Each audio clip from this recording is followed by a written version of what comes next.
So వర్షాకాలంలో diabetic foot ఉన్నవాళ్ళు ఎట్లాంటి జాగ్రత్తలు తీసుకోవాలి? తడి ఎక్కువగా కాల్లో ఉంటే కన్నా ఫంగల్ ఇన్ఫెక్షన్స్ అనేది వస్తుంది. ఇలా జరగకుండా కూడా కాపాడుకోవచ్చు. సో మొదటి టిప్, బ్రెయిన్ స్ట్రోక్ అనేది బ్రెయిన్కి సంబంధించింది. దీనికి వాస్క్యులర్ సర్జన్స్కి ఏంటిది సంబంధం? బ్రెయిన్ స్ట్రోక్ రావడానికి ముఖ్యంగా 2 కారణాలు ఉంటాయి మేడం. ఆగస్ట్ 4th మా నేషనల్ వాస్కులర్ డే. దాంట్లో భాగంగానే మేము ఈ మంత్ అంతా కూడా ప్రతి డయాబెటిక్ పేషెంట్, ఎర్లీ డయాబెటీస్ ఉన్న వాళ్ళకు కూడా ఫ్రీగా ఫుడ్ చెకప్ అనేది చేస్తున్నాం.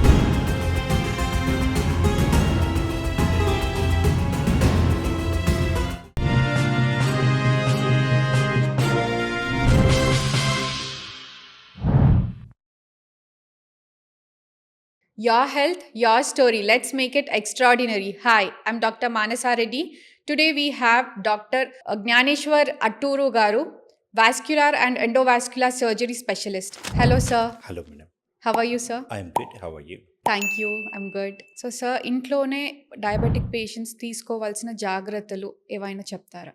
Sure madam. ఫుడ్ కేర్ గురించి, డయాబెటిక్ ఫుడ్ కేర్ గురించి. Sure madam. డయాబెటిక్ పేషెంట్స్లో ఫుట్ పాదంలో ప్రాబ్లమ్స్ రావడము అనేది చాలా కామన్గా జరుగుతూ ఉంటుంది.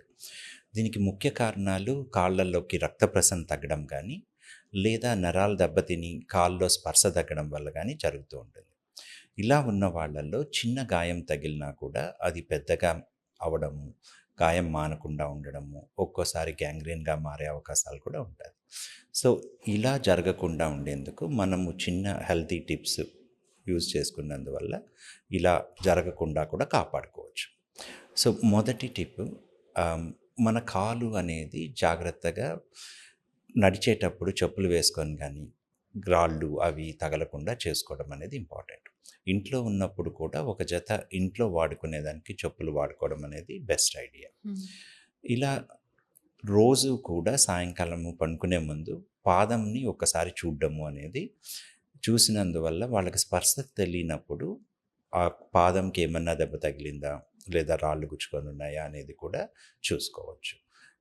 మూడోది, ఈ కాళ్ళు డ్రై అవ్వకుండా కాలుకి మాయిశ్చరైజర్ అప్లై చేయడం అనేది చాలా ఇంపార్టెంట్. ఈ 3 టిప్స్ రెగ్యులర్గా వాడేవాళ్ళు 99% డయాబెటిక్ ఫుట్ ప్రాబ్లమ్స్ని అవాయిడ్ చేసుకోవచ్చు. ఓకే. ఇందాక అన్నారు కదా సార్ మీరు స్పర్శ తెలియకుండా అనేసి. అంటే అది ఏ స్టేజ్ వరకు అంత దారి తీస్తుంది? స్పర్శ తెలియకుండా వచ్చే స్టేజ్ వరకు? సో మనకు షుగర్ ఉన్న వాళ్ళలో చాలామందిలో కూడా మనకు షుగర్ కంట్రోల్ ఉండకుండా ఉంటే ఫాస్ట్గా అవుతుంది. కానీ కంట్రోల్లో ఉన్న వాళ్ళల్లో కూడా మనకు తెలియకుండా నర్వ్స్ అనేది దెబ్బతింటాయి. సో దీనివల్ల మనకు బాడీలో సెన్సేషన్ అనేది తగ్గుతూ ఉంటుంది. ముఖ్యంగా పాదాలు, కాళ్ళల్లో స్పర్శ తగ్గడం అనేది జరుగుతుంది. దీంట్లో స్టేజెస్ సివియారిటీ అనేది అంటే కంప్లీట్గా తెలియకుండా ఉండడము అనేది ఫైనల్ స్టేజ్, న్యూరోపతి అంటారనమాట. సో ఈ స్టేజ్ రాకముందు కూడా స్పర్శ స్లోగా తగ్గేటప్పుడు కూడా మనకు చిన్నవి తెలియకుండా ఉంటాయి.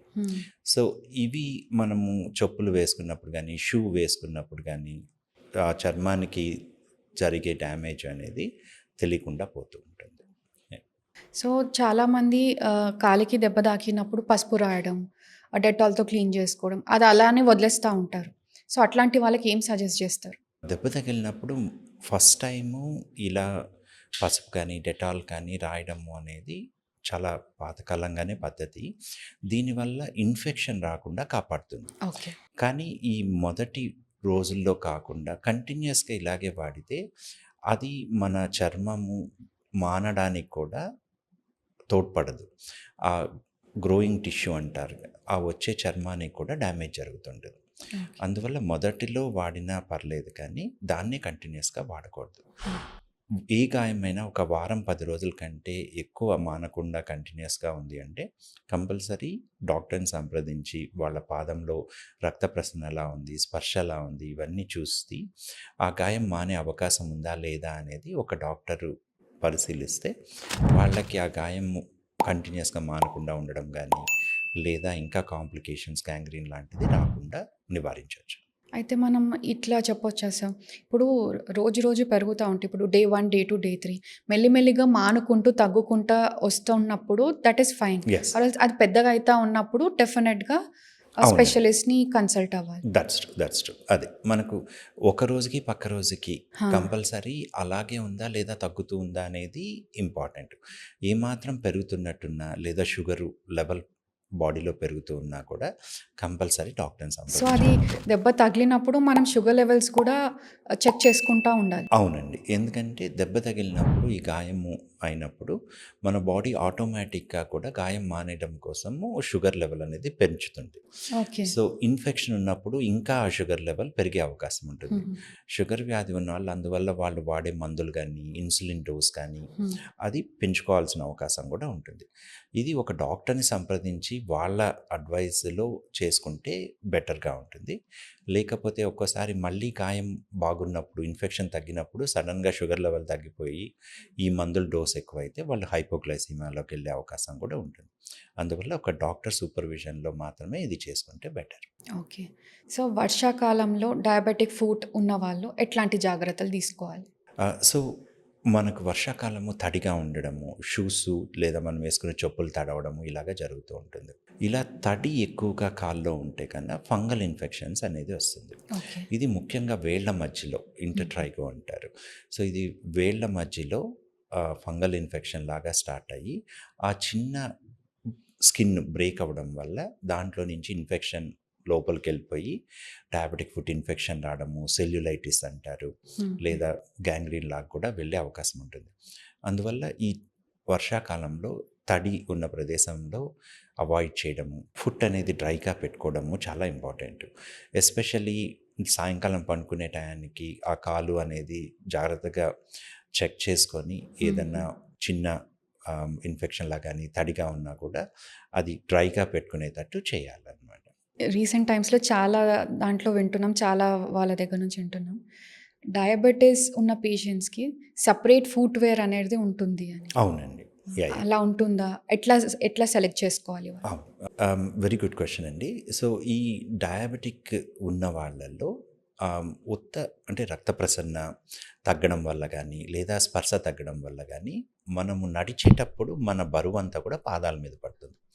ఈ బరువు అనేది మన పాదంలో ఈక్వల్‌గా లేదా కొన్ని చోట్ల మనకు ఆ ప్రెషర్ పాయింట్స్ అనేది ఉంటుంది.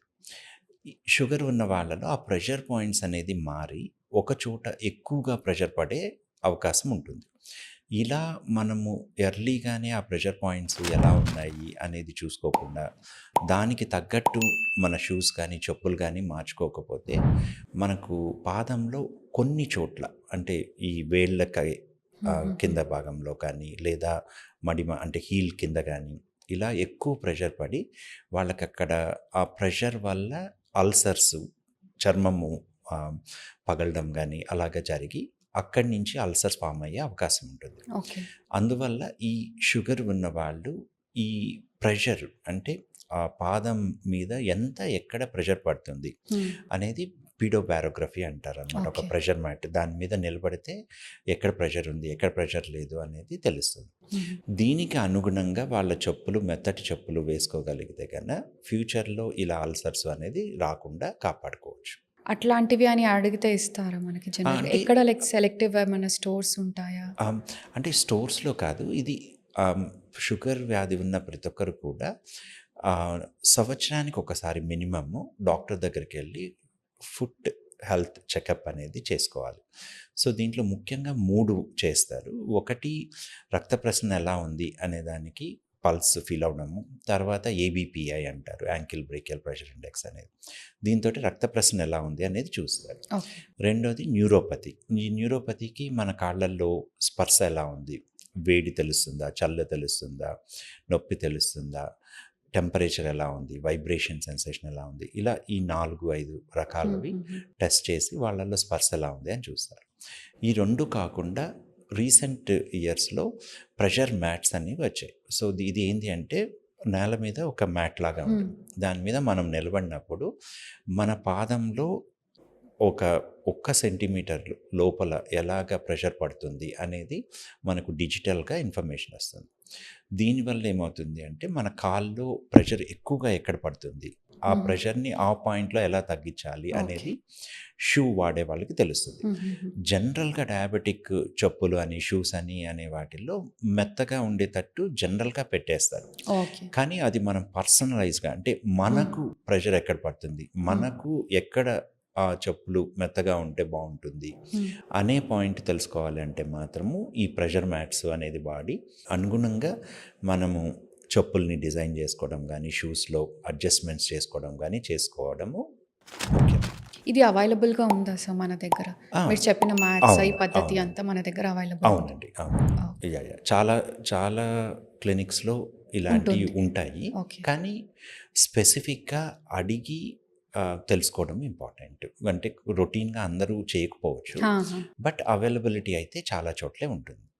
మీ ఎక్స్‌పీరియన్స్‌లో మెయిన్ రీజన్ ఏంటనుకుంటారు? డయాబెటిక్ ఫుట్ వచ్చే వాళ్ళల్లో మెయిన్ రీజన్ ఏంటసలు? సో, ఆహ్, జనరల్‌గానే డయాబెటిస్ ఉన్న వాళ్ళల్లో రక్త ప్రసరణ అనేది కొంచెం తక్కువుంటుంది. న్యూరోపతి అనేది కూడా ఉంటుంది. ఇలా చాలా మందిలో ఉన్నా కూడా ముఖ్యంగా మా దగ్గరికి సెల్యులైటిస్, అల్సర్‌తో వచ్చే వాళ్ళకి పాదాలు చెప్పులు లేకుండా నడవడం వల్ల ముఖ్యంగా ఇది రిలీజియస్ ప్లేసెస్‌లో, తర్వాత ఇంట్లో కూడా ఎక్కువగా చెప్పులు లేకుండా నడవడము, బాత్రూమ్‌లో ఇలాగ ఉన్నప్పుడు వాళ్ళకి చిన్న గాయం జరిగినా కూడా వాళ్ళకి స్పర్శ లేనందువల్ల ఆ చిన్న గాయం అనేది పెద్దగా అయిపోతుంది. ఓకే. ఒక్కోసారి ఈ రిలీజియస్ ఈవెంట్స్ జరిగినప్పుడు హుహు. ఆ రోడ్లల్లో చెప్పులు యాహ్! లేకుండా నడిచినప్పుడు చిన్న చిన్న రాళ్ళు గుచ్చుకొని వాళ్ళకది తెలియక వస్తుంది. మా దగ్గరకొచ్చే 70% వాళ్ళల్లో ఇదే ముఖ్య కారణంగా ఉంటుందండి. రెండోది ఆహ్, డ్రైగా స్కిన్ అయ్యినందువల్ల ఆ స్కిన్ పగలడము, ఆ స్కిన్ పగిలిన దాంట్లోకి చిన్న ఇన్ఫెక్షన్ రావడము అనేది ఇది రెండో కారణం. ఈ 2 కారణాల వల్ల జనరల్‌గా జరుగుతుంది. ఇప్పుడు వచ్చిన తర్వాత ఒక్కసారి పేషెంట్ మీ దగ్గరకొస్తాడు డయాబెటిక్ ఫుట్‌తోని వచ్చినప్పుడు. దాన్ని మనము ప్రివెంటివ్ మెజర్స్‌తోని ఇప్పుడు వచ్చిన తర్వాత మళ్ళీ ఇంకా ఫర్దర్‌గా ప్రోగ్రెస్ కాకుండా ఏమైనా చేయొచ్చా? తప్పకుండా అండి. తప్పకుండా. సో, దీంట్లో ఫస్ట్ మనకయిన గాయం మానడం అనేది ఇంపార్టెంట్. సో, ఈ గాయం మానాక ఏ డయాబెటిక్ వ్యక్తికైనా ఒకసారి గాయమైతే వాళ్ళకి నెక్స్ట్ 1 ఇయర్, 5 ఇయర్స్‌లో మళ్ళీ అదే కాలులో గాయం వచ్చే అవకాశం అనేది 40-50% ఉంటుంది. హుహు. సో, అందువల్ల ఒకసారి గాయమైన వాళ్ళు మిగతా వాళ్ళకంటే కూడా ఎక్కువ జాగ్రత్తలు తీసుకోవాలి. ఈ జాగ్రత్తల్లో ప్రతిరోజు కాలు చెక్ చేసుకోవడము, ఏ చిన్న గాయమైనా దానికి ట్రీట్మెంట్ తొందరగా తీసుకోవడము, గాయాల్లో అదే పాదంలో పగుళ్ళు లేకుండా చూసుకోవడము, డ్రైగా ఉండకుండా మాయిశ్చరైజింగ్ వాడడము. ఇలా పద్ధతులు తీసుకున్నందువల్ల చాలా వరకు ప్రివెంట్ చేయొచ్చు. రెండోది ఆ ప్రెషర్ అనేది పాదంలో ఎలా పడుతుంది? ఏదన్నా పాయింట్స్ ఎక్కువున్నాయా? అనేది కూడా చెక్ చేసుకొని, దానికి తగ్గట్టు వాళ్ళు వేసుకునే చెప్పులు గానీ, షూస్ కానీ కూడా మోడిఫై చేసుకుంటే ఎక్కువ శాతం 90% మనము అవాయిడ్ చేసే అవకాశం ఉంటుంది. డయాబెటిస్ వచ్చిన తర్వాత వాళ్ళు ఎలాంటి స్క్రీనింగ్ జేసుకోవచ్చు? దాంట్లో అడ్వాన్స్‌మెంట్స్ ఏమొచ్చాయి sir? Diabetic food patients. So, ఈ డయాబెటిక్ ఫుట్ అనే దాంట్లో ప్రాబ్లమ్స్ రావడానికి ముఖ్య కారణాలు రక్త ప్రసరణ ఇది. రెండోది న్యూరోపతి అంటారు. మూడోది ఈ రెండిటి వల్ల నర్వ్స్ డ్యామేజ్ అవ్వడం వల్ల మనము ప్రెషర్ మనం పాదం మీద నిల్చొనున్నప్పుడు గానీ, నడిచేటప్పుడు గానీ, మన బరువు పాదం మీద ఎలా పడుతుంది అనే దాన్ని కూడా మారిపోతూ ఉన్నది. మనం మామూలుగా నడిచేటప్పుడు మన బరువంతా కూడా ఆ పాదంలో ఈక్వల్‌గా డిస్ట్రిబ్యూట్ అయ్యి, ఒక చోట ఎక్కువగా ప్రెషర్ పడకుండా చూసుకుంటుంది మన బాడీ. కానీ కొందరిలో ఆ ప్రెషరు అనేది కొన్ని చోట్ల ఎక్కువగా పడుతుంది. వీళ్ళకి ఆనెలాగా అవ్వడము, హ్మ్. అంటే హ్మ్. క్యాలస్ అవును. అంటారు. యాహ్! ఇలా మొదట అలా స్టార్ట్ హుహు. అవుతుందనమాట. కొంతమందిలో పగుళ్ళు, చర్మం పగలడము, హుహుహు. పగిలి దాంట్లో నుంచి ఇన్ఫెక్షన్ రావడము, సెల్యులైటిస్ రావడము హ్మ్. ఇలా జరుగుతూ ఉంటుంది. దీంట్లో ఇప్పుడు లేటెస్ట్ టెక్నాలజీ ఇంతకుముందు చాలా మాన్యువల్‌గా హ్మ్. చెక్ చేయాల్సొచ్చేది. అంటే వాళ్ళకి ఒక కాగితం మీద కార్బన్ పేపర్ మీద పెట్టి ఎలా పడుతుంది చూసి హుహు. అలా మాన్యువల్‌గా చేసేది. బట్ లక్కీగా ఇప్పుడు artificial intelligence, pressure mats use చేసి మనము ఈజీగా అంటే కరెక్ట్‌గా ఒక 1 మినిట్ లెస్ థాన్ 1 మినిట్‌లో మన పాదంలో మన బాడీ ప్రెషర్, మనం నిల్చున్నప్పుడు కానీ నడిచేటప్పుడు కానీ ప్రెషర్ ఎలా పడుతుంది, ఏ చోట్ల ఎక్కువగా పడుతుంది, ఎక్కడ తక్కువ ఉంది, దీన్ని మనం ఎలా ప్రివెంట్ చేసుకోవచ్చు అనే దాని గురించి తెలుసుకునేదానికి ప్రెషర్ మ్యాట్స్ అనేవి వచ్చినాయి అన్నమాట. ఓకే. సో ఇవి లేటెస్ట్ ఏఐ టెక్నాలజీ యూజ్ చేసినందువల్ల చాలా క్విక్గా ఫాస్ట్గా మనకి యాక్యురేట్ ఇన్ఫర్మేషన్ అనేది వస్తుంది. ఇది షుగర్ వ్యాధి ఉన్న వాళ్ళు సంవత్సరానికి ఒక్కసారన్నా మినిమం చెక్ చేసుకొని దానికి అనుగుణంగా వాళ్ళ పాదరక్షలు, షూస్, చెప్పులు అనేది మార్చుకోగలిగితే మనం చాలా వరకు డయాబెటిక్ ఫుడ్ వల్ల వచ్చే ప్రాబ్లమ్స్ని అవాయిడ్ చేయగలుగుతాం. ఈ డయాబెటిక్ ఫుడ్ సమస్యని మొత్తానికి ప్రివెంట్ చేసేయొచ్చా? అంటే మనం తొలగించొచ్చా? అది అంటే మనము హెల్త్ ప్రాబ్లమ్సే లేకుండా చేయగలమా అనే క్వశ్చన్కి సిమిలర్గా ఉంటుంది. అది పాసిబుల్. ఎందుకు అంటే ఈ పాదంలో ప్రాబ్లమ్స్ అనేది చాలా వరకు ప్రివెంటబుల్గా ఉంటుంది. ఓకే. దీంట్లో ముఖ్యంగా ఎస్పెషలీ ఈ చిన్న చిన్న ప్రాబ్లమ్స్ పెద్దగా ఈ యాంపిటేషన్ దాకా వెళ్తుంది. దానికోసమే మేము వాస్కులర్ సొసైటీ తరపు నుంచి కూడా యాంపిటేషన్ ఫ్రీ ఇండియా అని, last year amputation free world అనే ఉద్దేశంతో కూడా మేము అవేర్నెస్ రైజ్ చేస్తూ ఉన్నాం. దీంట్లో భాగంగానే August 4th మా నేషనల్ వాస్కులర్ డే. దీనికి డయాబెటీస్ వాళ్ళు యాంపిటేషన్ తోటి అంటే డయాబెటీస్ వల్ల యాంపిటేషన్ అయ్యేది దాన్ని మనం ప్రివెంట్ చేయడం కోసము ఎలా అవేర్నెస్ పెంచవచ్చు అనేది చూస్తున్నాం. ఓకే. దాంట్లో భాగంగానే మేము ఈ మంత్ అంతా కూడా ప్రతి డయాబెటిక్ పేషెంటు, ఎర్లీ డయాబెటీస్ ఉన్న వాళ్ళకు కూడా ఫ్రీగా ఫుడ్ చెకప్ అనేది చేస్తున్నాం. దీంట్లో ముఖ్యంగా వాళ్ళ రక్త ప్రసరణ ఎలా ఉంది అనే దానికి ఒక ఏబిఐ, న్యూరోపతి ఉందా అనే దానికి సెన్సేషన్స్ న్యూరో టచ్ తోటి, తర్వాత ఈ ప్రెషర్ సెన్సేషన్స్ కోసం పీడోబారోగ్రఫీ అని చెప్పి ఈ 3 కూడా ఉచితంగా ఈ మంత్ చేస్తున్నాం అన్నమాట. ఓకే. సో ఇలా స్క్రీనింగ్ చేసుకోవడం వల్ల, హెల్త్ టిప్స్ ఫాలో అవడం వల్ల, వాళ్ళ ఫుడ్ గురించి వాళ్ళు అవగాహన చేసుకుంటూ రోజు చెక్ చేసుకున్నందువల్ల చాలా శాతము మనము ఈ డయాబెటిక్ ఫుడ్ ప్రాబ్లమ్స్ని అవాయిడ్ చేయొచ్చు. అయితే సార్ మీరు అన్నారు కదా ఇందాక మనం ఆగస్ట్‌లో వరకు చేస్తున్నాము ఈ అవేర్‌నెస్ ప్రోగ్రామ్ అని. అయితే ఓన్లీ డయాబెటిక్ పేషెంట్స్‌కి మాత్రమే స్క్రీనింగ్ చేస్తున్నారా? లేకపోతే బోత్ లైక్ నాన్ డయాబెటిక్ కూడా చేస్తున్నారా? సో నాన్ డయాబెటిక్ కూడా చేస్తున్నామండి. ఇది ఎందుకు అంటే మనకు ఎర్లీగానే కాల్లో ఎలా డ్యామేజ్ జరుగుతుంది, దీని గురించి ఎలా కేర్ తీసుకోవాలి అనేది అవేర్నెస్ పెంచినందువల్ల వాళ్ళ పాదాలు హెల్ప్ తీసుకుంటారు. రెండోది వాళ్ళ ఫ్యామిలీ మెంబర్స్కి కానీ వాళ్ళకి కూడా వాళ్ళు ఏం చేయొచ్చు అని టిప్స్ చెప్పగలుగుతారు. అందువల్ల 20 సంవత్సరాలు పైబడిన ఎవరికైనా, వాళ్ళు డయాబెటిక్ అయినా నాన్ డయాబెటిక్ అయినా కూడా ఫుడ్ స్క్రీనింగ్ అనేది చేస్తున్నాం. సో ఈ స్క్రీనింగ్లో వాళ్ళు ఒకసారి ఈ ప్రెషరు ఇవన్నీ చూసాక వాళ్ళకే చాలా వరకు అర్థమవుతుంది అన్నమాట. వాళ్ళు నిల్చున్నప్పుడు కానీ, వాళ్ళ స్టాండింగ్ పోస్చర్ కానీ, రెండోది ఫోన్ చూస్తూ మనము ఒక్కోసారి పోస్చర్ అనేది మనం మర్చిపోతాం అన్నమాట. సో అప్పుడు పాదంలో కొన్ని చోట్ల ప్రెషర్ అనేది ఎక్కువగా పడుతూ ఉంటుంది. ఇలా వాళ్ళకి ఈ ప్రెషర్ మ్యాట్లో చూసినప్పుడు వాళ్ళకి ఆ అవగాహన కలుగుతుంది. వాళ్ళకి ఎక్కడ ప్రెషర్ పాయింట్ ఉంది అనే దాన్ని బట్టి వాళ్ళ ఫుట్వేర్ గురించి చెప్పడము, రెండోది వాళ్ళ పాస్చర్ని ఎలా అడ్జస్ట్ చేసుకోవచ్చు, బయో ఫీడ్బ్యాక్ అంటారు అనమాట. సో అలా మనకు తెలియకుండా అన్కాన్షియస్గా ఒక్కోసారి మనకు ప్రెషర్ కొన్ని చోట్ల ఎక్కువగా పడుతూ ఉంటుంది. దాన్ని మనం కాన్షియస్గా ఎలా మార్చుకోవచ్చు, ఇలా బయో ఫీడ్బ్యాక్ టెక్నాలజీ దాని గురించి కూడా మనం వాళ్ళకి అవగాహన పెంచి ఫుడ్ ప్రాబ్లమ్స్ ఫ్యూచర్లో రాకుండా ఉండేందుకు మనం అవేర్నెస్ పెంచుతున్నాం. సో పాదరక్షణ కోసం సరైన ఫుట్వేర్ ఎట్లా సెలెక్ట్ చేసుకోవాలి? దాని ప్రొసీజర్ ఏంటి? సో జనరల్గా అంటే ఫుడ్ ప్రాబ్లమ్స్ లేని వాళ్ళు చాలా వరకు కూడా ఈ మధ్య అవేర్నెస్ పెరిగినందువల్ల డయాబెటిక్ ఫుడ్ చెప్పులు అని చెప్పి మెత్తగా ఉండేవి వాడుతున్నారు. సో ఇవి జనరల్గా చాలామంది వరకు సరిపోతుంది. ఎందుకు అంటే పాదంలో అన్ని చోట్ల కూడా ప్రెషరు ఎక్కువ పడకుండా ఈ చెప్పుల్లో మెత్తటి పదార్థాలు చేర్చుంటారు. అందువల్ల ఈ ప్రెషర్ అనేది తగ్గే అవకాశం ఉంటుంది. కానీ కొంతమందిలో ఈ ప్రెషర్ పాయింట్స్ అనేది ఒక పర్టికులర్ చోట చాలా ఎక్కువగా పడుతూ ఉంటుంది. ఇలాంటి వాళ్ళకి ఫ్యూచర్లో అంటే ఆ ప్రెషర్ ఎక్కువయ్యే కొద్దీ కాళ్ళు అల్సర్ అవ్వడం కానీ, ఇన్ఫెక్షన్ రావడం కానీ జరిగే అవకాశం ఉంది. ఇలా ఉన్నవాళ్ళు స్పెషల్గా అంటే ఈ మ్యాట్ ద్వారా ప్రెషర్ మ్యాట్ అంటారు. దీంట్లో చెక్ చేసుకున్నందువల్ల ఏ స్పాట్‌లో మనకు ప్రెషర్ ఎక్కువగా పడుతుంది అనేది తెలుస్తుంది. ఈ ఇన్ఫర్మేషన్‌ను తీసుకొని ఆర్థోటిక్స్ అని ఉంటారనమాట. ఓకే. సో, ఇది అన్ని షాపుల్లో కాదు. అంటే మన రొటీన్ చెప్పులు కొనే షాప్స్‌లో కాకుండా ఓకే. స్పెషల్‌గా ఇలా డయాబెటిక్ ఫుట్‌వేర్ కోసము పర్సనలైజ్డ్‌గా మన కాలుకి సరిపోయేటట్టు ఎలా మోడిఫై చేయాలి అనే దానికి ఆర్థోటిక్ డిపార్ట్మెంట్ అని ఉంటుందనమాట. ఓకే.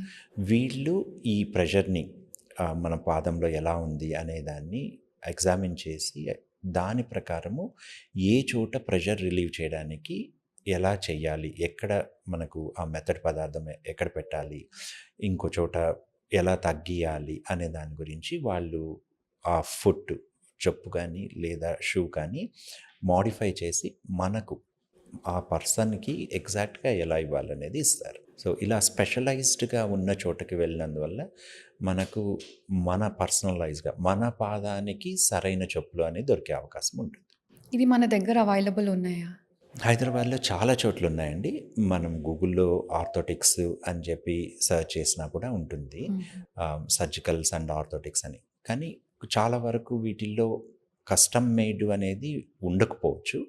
బట్ స్పెసిఫిక్‌గా కస్టమ్ మేడ్ చెప్పుల కోసము అని సెర్చ్ చేస్తే చాలా చోట్ల దొరుకుతుంది. సో, సార్ డయాబెటిక్ పేషెంట్స్‌లో బ్లడ్ ఫ్లో అనేది తక్కువుంటుంది జనరల్‌గా. సో, తక్కువున్నప్పుడు ఎట్లా గుర్తించాలి ఫస్ట్? అండ్ అదర్ థింగ్ దాన్ని ఎట్లా ప్రివెంట్ చేయొచ్చు? సో, యాక్చువల్‌గా ఇది చాలా సింపుల్ టెక్నిక్స్ తోటి మనం రక్త ప్రసరణ తక్కువ ఉందా అనేది తెలుసుకునే అవకాశం ఉంటుంది. మనము నడుస్తున్నప్పుడు మనము కొంత దూరం నడిచాక కాళ్ళ నొప్పులు అనేది వస్తుంది. అంటే కీళ్ళ నొప్పులు కాదు, పిక్కల్లో నొప్పి అనేది వస్తుంది. కాఫ్ అంటే కాఫ్ ఓకే. మజిల్. సో, మనము మామూలుగా ఉన్నప్పుడు మనం కాలుకి, పాదానికి కావాల్సినంత రక్త ప్రసరణ జరుగుతూ ఉంటుంది. ఇది నడిచినప్పుడు ఆ రక్త ప్రసరణ అనేది ఎక్కువ కావాలి. హ్మ్. ఈ రక్తము నాళాలు బ్లాక్ ఉన్నవి అంటే రక్త ప్రసరణ సరిగ్గా లేని వాళ్ళలో మనం నడిచినప్పుడు కొంత దూరం నడిచే కొద్దీ వాళ్ళకి కాళ్ళు నొప్పి అవుతుంది. హ్మ్.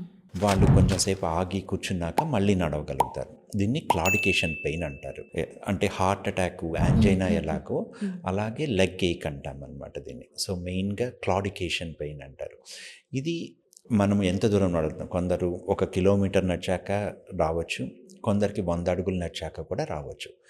ఈ రక్తనాళాల్లో బ్లాకేజ్ పెరిగే కొద్దీ అంటే రక్త ప్రసరణ తగ్గే కొద్దీ మనం ఎంత దూరం నడవగలుగుతున్నాం, ఎంత దూరం నడిచాక ఈ నొప్పి వస్తుంది అనేది నెమ్మదిగా తగ్గుతూ ఉంటుంది. అందువల్ల మనం నడిచినప్పుడు కొంత దూరం నడిచాక పిక్కల్లో నొప్పి రావడము, ఆగి కొంచెం రెస్ట్ తీసుకున్నాక మళ్ళీ నడవగలుగుతున్నాము అంటే రక్త ప్రసరణలో ప్రాబ్లం ఉంది అనేదానికి సంకేతాలన్నమాట.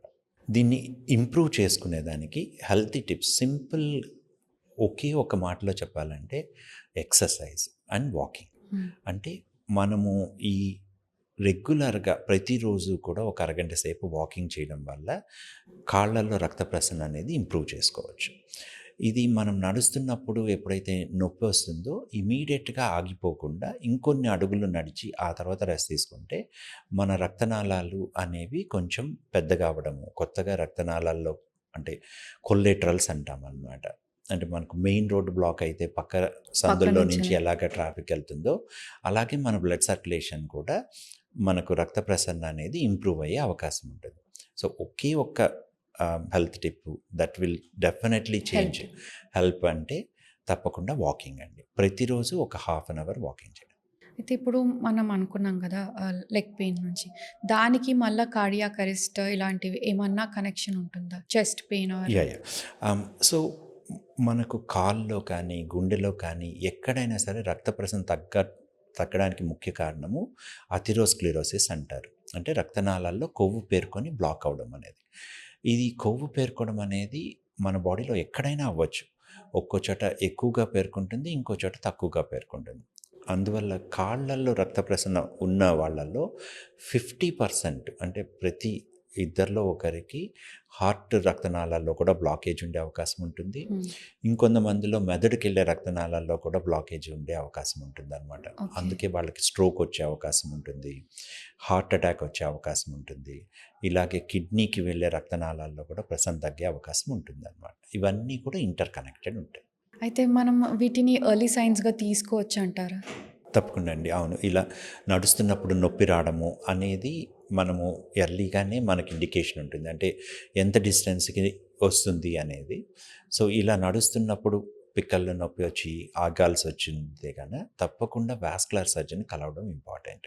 ఆహ్, సో, మిగతా వాటికంటే కూడా ఇలాంటి సింప్టమ్స్ ఉన్నవాళ్ళు ఫస్టే వాస్కులర్ సర్జన్‌ని కలవడము ఓకే. చాలా ముఖ్యము. ఎందుకు అంటే ఈ పర్టిక్యులర్‌గా వాస్కులర్ బ్లడ్ ఫ్లో ఎలా ఉంది అని అసెస్ చేయడానికి వాస్కులర్ సర్జన్ ట్రైన్డ్ ఉంటారు. మిగతా వాళ్ళకి ఇది రొటీన్‌గా చదువుకున్నా కూడా దీని గురించి ఉండే అవగాహన, దాని గురించి చేయగలిగేది అనేది కొంచెం తక్కువ ఉంటుంది.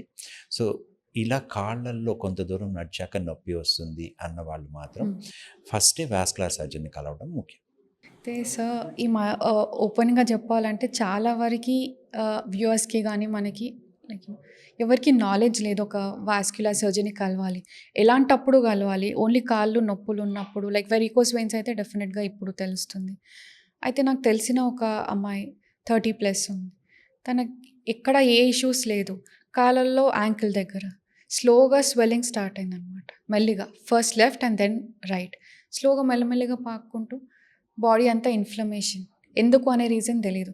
అలాంటప్పుడు జనరల్‌గా అందరికీ తెలిసిందేంది జనరల్ ఫిజిషియన్ దగ్గరికే ఎళ్తుంటాం. సో, దానికి ఇక్కడ వాస్క్యులర్ ఆర్ ఎండోవాస్క్యులర్ ఏమన్నా సంబంధం ఉంటుందా? ఉండే అవకాశం ఉంటుందండి. అంటే మనకు వాపు రావడానికి కారణాలు ఎప్పుడైనా కూడా బ్లడ్ ఫ్లోకి సంబంధించే ఉంటుంది.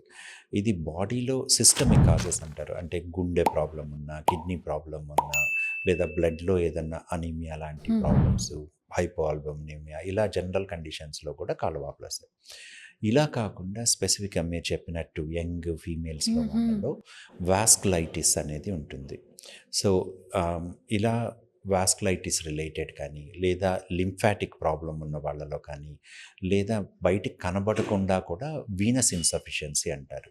అలా వీనస్ ప్రాబ్లమ్స్ వల్ల కూడా కాళ్ళలో వాపు వచ్చి వాళ్ళకి ఇబ్బంది కలగడము అనేది జరుగుతూ ఉంటుంది. దీనికి ముఖ్యంగా వాస్కులర్ గురించి అవగాహన ఉండకపోవడానికి కారణము కొన్ని సంవత్సరాల వరకు వాస్కులర్ సర్జన్స్ అనేవాళ్ళు ఎక్కువగా లేరు. ఇప్పటికి కూడా ఇండియా మొత్తంలో కలిపి ఒక 600-700 మంది వరకే వాస్కులర్ సర్జన్స్ ఉన్నారు. అందువల్ల ఎక్కువ మందికి వాస్కులర్ సర్జరీ అంటే ఏంటి? ఎప్పుడు వెళ్ళాలి అనే అవగాహన ఉండదు. మీరు అడిగినట్టు ఈ పాదంలో స్వెల్లింగ్ రావడం అనేది చాలా కారణాలు ఉండొచ్చు. బట్ వాస్కులర్ సర్జన్ అనేది బెటర్ పర్సన్ టు ఐడెంటిఫై అంటే వాళ్ళలో ఓకే. కారణాలు ఏంటి అని యాహ్! చూసి ఆహ్, ట్రీట్మెంట్. ఎందుకంటే సార్ యాక్చువల్లీ జనరల్‌గా ఎళ్ళినప్పుడు ఆహ్, ఒక 25 టెస్ట్ చేసేస్తారు. బట్ అంతా నార్మల్‌గా ఉంటుంది. అదే. బట్ ఈ అమ్మాయికి మాత్రం రిపీటెడ్‌గా 3 మంత్స్‌కి ఒకసారి స్వెల్లింగ్ వస్తా ఉంటుంది. మళ్ళీ the same person is like she'll be walking every day. 40 minutes compulsory Yeah. Walking ఉంటుంది. యాక్టివ్ ఉంటది. ఎందుకు అనే రీజన్ తెలియదు. యాహ్! బట్ అది స్లోగా ఒక భయం గూడా స్టార్ట్ అవుతుంది గదా! ఇంత యాక్టివ్‌గా అవును. ఉన్న నాకు ఎందుకు అవుతుంది అనేది. సో, అలాంటప్పుడు వాస్క్యులర్ సర్జన్‌ని కన్సల్ట్ అవ్వాలి. అవునండి. సో, మీరు అన్నట్టు ఏమి అంటే ఎప్పుడైనా మనకేదైనా ప్రాబ్లమ్ వచ్చినప్పుడు కామన్ కాజెస్ అనేది రూల్ ఔట్ చేసుకునేదాన్ని చూస్తాం. సో, ఇలా ఒక్కొక్కటి నేను చెప్పినట్టు గుండెకి సంబంధించి కానీ, కిడ్నీకి సంబంధించి కానీ ఇలా కామన్‌గా ఉండే కారణాల గురించి టెస్ట్‌లు చేసి చూస్తారనమాట. వీటి అన్నిట్లో కూడా అంత నార్మల్ ఉంది. కానీ దానికి ఇంకా వాపొస్తుంది అంటే గనక దీనికి స్పెషల్ టెస్ట్‌లుంటాయి. అంటే లింఫోసింటోగ్రఫీ అని కానీ, అంటే రక్త ప్రసరణ లింఫాటిక్స్ ఎలా ఉన్నాయని దానికి. వాస్కులైటిస్ అయితే వాస్కులైటిస్ స్క్రీన్ అని ఇలా రకరకాల స్పెషలైజ్డ్ టెస్ట్స్ ఉంటాయి. ఇవి మనం అందరిలో చేయాల్సిన అవసరం లేదు. రొటీన్ టెస్ట్‌లలో అంతా కూడా నార్మల్ వచ్చి కన్సిస్టెంట్‌గా వాళ్ళకి ప్రాబ్లమ్ అట్లాగే ఉంది. అంటే పర్సిస్ట్ అవుతుంది అన్న వాళ్ళల్లో మనం ఈ స్పెషలైజ్డ్ టెస్ట్‌లు చేసి వాళ్ళకి ప్రాబ్లమ్ ఐడెంటిఫై చేయొచ్చు. ఇలా ప్రాబ్లమ్ ఐడెంటిఫై చేసినప్పుడు ఎప్పుడైనా మనకు ట్రీట్మెంట్ పనిచేయాలి అంటే మనకు డయాగ్నోసిస్ అనేది కరెక్ట్‌గా ఉండాలి. కరెక్ట్ డయాగ్నోసిస్ అయితే కరెక్ట్ ట్రీట్మెంట్ దొరుకుతుంది. అట్లా. సో, సార్ డయాబెటిక్ పేషెంట్స్‌లో దెబ్బ తగిలిన తర్వాత ఆ గాయం అనేది ఎన్ని రోజుల్లో మానుతుంది? ఒకటి. ఇంకోటి ఏంటి అంటే మనకిప్పుడు చాలా అడ్వాన్స్‌మెంట్స్ వచ్చాయి గదా! గాయం మానిన తర్వాత మళ్ళీ రాకుండా ఒకటి. ఇంకోటి దాంట్లో ఏమన్నా అడ్వాన్స్‌మెంట్స్ వితౌట్ సర్జరీ ఏమన్నా ఉన్నాయా? Sure madam. సో, మనకు గాయము ఏదైనా మనకు బాడీలో గాయం తగిలినప్పుడు జనరల్‌గా 1 ఎంఎం పర్ డే లెక్కన గాయాలు మానుతాయి. అంటే ఓకే. 1 మిల్లీమీటర్ పర్ డే లాగా. ఓకే. ఇది మన బాడీలో కూడా ఫేస్‌లో ఇంకొంచెం ఫాస్ట్‌గా మానతాయి. చేతుల్లో యావరేజ్‌గా, కాళ్ళలోకొచ్చేసరికి ఇంకొంచెం లేట్‌గా హీల్ అవుతూ ఉంటాయి. ఇవి మన బాడీలో రక్త ప్రసరణ ఎలా ఉంది అనే దాని మీద ఆధారపడి ఉంటది. జనరల్‌గా మనకు 2 వారాల నుంచి 4 వారాల లోపల ఏ గాయమైనా స్టార్ట్ అయినప్పటికీ అట్‌లీస్ట్ 50% అనేది తగ్గాలి. హ్మ్.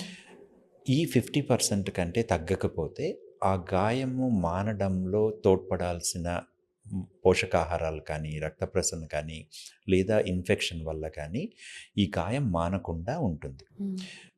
అందువల్ల ఎవరైనా సరే 2 వారాల నుంచి 4 వారాల లోపల ఆ గాయము అట్‌లీస్ట్ 50% తగ్గకపోతే ఒక డాక్టర్‌ని కలవడం అనేది ఇంపార్టెంట్. ఓకే.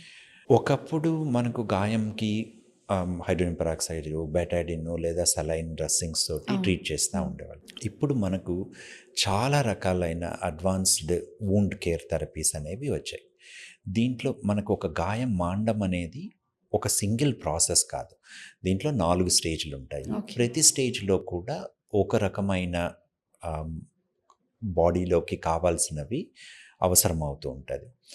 ఇన్ఫెక్షన్ తగ్గడం గానీ, లేదా ఆ ఇన్ఫెక్షన్ ఉన్నందువల్ల సెక్రీషన్స్ అక్కడ ఉండడం గానీ, ఇలా చాలా రకాలైన కారణాల వల్ల గాయం మానకుండా ఉంటుంది. సో, ఇప్పుడున్న టెక్నాలజీలో మనకు ఆ గాయం మానకుండా ఉండడానికి కారణం ఏంటి? ఫర్ ఎగ్జాంపుల్ మనకు ఇన్ఫెక్షన్ ఉందనుకోండి, యాంటీబయాటిక్సే కాకుండా కొన్ని రకాలైన డ్రెస్సింగ్స్ తోటి హ్మ్. ఆ ఇన్ఫెక్షన్ అనేది మనకు ఎక్కువ కాకుండా అక్కడ క్లియర్ అయ్యేదానికి అవకాశం ఉంటుంది. ఇలాగే మనకు ఆ గాయంలో నుంచి ఎక్కువ నీరు వస్తూ ఉన్నప్పుడు ఆ నీరుని అబ్జార్బ్ చేసుకొని ఆ గాయంలో ఎక్కువ ఉండకుండా, అలాగే డ్రెస్సింగ్ తడవకుండా ఉండేందుకు కూడా డ్రెస్సింగ్స్ ఉన్నాయి. ఇది కాకుండా రక్త ప్రసరణ మనకు తక్కువగా ఉన్నప్పుడు కానీ, ఆక్సిజన్ అనేది సరిగ్గా లేనప్పుడు గాయానికి బయట నుంచి కూడా ఆక్సిజన్ ఇచ్చేదానికి, అంటే హైపర్బారిక్ ఆక్సిజన్ అని, హ్మ్. టాపికల్ ఆక్సిజన్ థెరపీ అని, ఇలా రకరకాల advanced wound healing healing treatments. Methods అనేవి వచ్చినాయి. హ్మ్. ఇది మనకు మళ్ళీ అన్ని గాయాలకి కూడా అన్ని సమయాల్లో ఒకటే వాడకూడదు. అంటే ఓకే. గాయం మొదలైనప్పటి నుంచి హీల్ అయ్యేదాకా ఒకటే వాడుతూ ఉండకూడదు. హ్మ్. ఆ గాయం మానే కొద్దీ, స్టేజ్ మారే కొద్దీ మనము ఆ గాయాన్ని కరెక్ట్‌గా ఏం ప్రాబ్లమ్ ఉన్నది అని ఐడెంటిఫై చేసి, మనం వాడే పద్ధతిని కూడా మారుస్తూ ఉండాల్సి ఉంటుంది. సో, అయితే సార్ ఇప్పుడు దాంట్లో డయాబెటిక్ ఫుడ్‌లో స్టేజెస్ ఉంటాయి. స్టేజ్ 3, స్టేజ్ 4 లైక్ ఎండింగ్ అనుకోండి. అట్లాంటి స్టేజ్ వచ్చినప్పుడు యాంప్యుటేషన్ చేయకుండా గూడా మనం కాళ్ళని కాపాడుకోవచ్చా? తప్పకుండా కాపాడుకోవచ్చండి. ఇది కూడా అగైన్ అవగాహన చాలామందికి తక్కువగా అవును. ఉంటుంది. ముఖ్యంగా స్టేజ్ 3, స్టేజ్ 4 అంటే ఎముకలు ఎక్స్‌పోజ్ అయిపోయి, హ్మ్. టెండాన్స్ అనేవి ఎక్స్‌పోజ్ అయిపోయి, మానకుండా నెలలు, సంవత్సరాల తరబడి ఉండి ఇన్ఫెక్షన్ ఉండడం వల్ల ఇలాగా కొందరిలో డ్రెస్సింగ్సు రెగ్యులర్‌గా చేసుకుంటా మానక హ్మ్. హ్మ్. ఒక్కరికి కాలు తీసేసేయాలి అన్నట్టు కూడా చెప్తారు. హ్మ్. ఇలా అడ్వాన్స్డ్ అల్సర్స్‌లో కూడా మనము ఇప్పుడున్న అడ్వాన్స్డ్ వూండ్ కేర్ థెరపీ వాడినందువల్ల అడ్వాన్స్ స్టేజెస్‌లో కూడా హ్మ్. కాలు తీయకుండా, అంటే యాంపుటేషన్ లేకుండా కాలు సేవ్ చేసే అవకాశం అనేది చాలా ఎక్కువ శాతం ఉంటుంది. ఎస్పెషల్లీ యాంపుటేషన్ ఫ్రీ ఇండియా కోసం మేము కష్టపడేది కూడా దీని గురించే. అల్సరు మనకు టెండాన్స్ ఇవి అన్నీ కూడా ఎక్స్‌పోజ్ అయినప్పుడు కూడా మనము కాలుని, ఈవెన్ టోస్ అంటే మనకు వేళ్ళని కూడా కాపాడుకునే అవకాశం అనేది ఉంది. హ్మ్. ఇది అడ్వాన్స్డ్ వూండ్ థెరపీ కాబట్టి కొంచెం ఎక్స్‌పెన్సివ్ ఉండొచ్చు. బట్ మనకు తప్పకుండా సేవ్ చేసుకునే అవకాశం అయితే ఉంది. ఉంటుంది.